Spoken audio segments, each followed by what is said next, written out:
The pandemic's also taken a toll on the childcare industry, and here in Ohio, policy advocates are calling for state and federal relief to help centers make it through so parents can still have a place for the kids to go when they go back to work.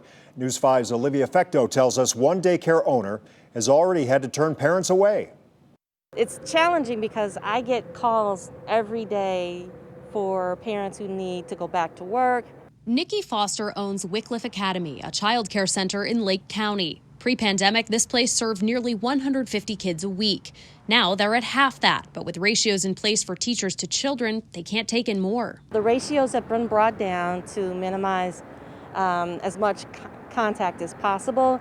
She says many parents can't find care elsewhere either. This is really an issue.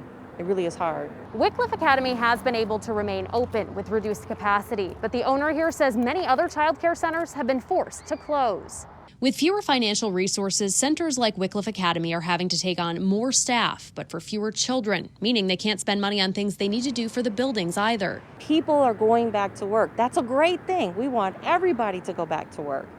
But they also have to have the workforce behind the workforce involved. If you think of I-71 and there were 2 or 3 lanes that were down, we're basically right there with childcare right now. Advocates at Policy Matters Ohio put out a report describing the magnitude of this problem. Hundreds of thousands of childcare workers were laid off in April across the country. Centers need relief. Advocates fear Ohio could lose more than 200,000 childcare slots if lawmakers don't take action.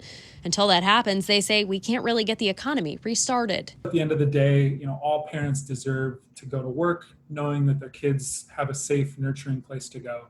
That's a concern Nikki Foster shares. If there's no relief, I don't think that the industry's going to make it. And if that happens, who's going to take care of the kids? How are people going to get back to work? In Wycliffe, Olivia FECTEAU, News 5.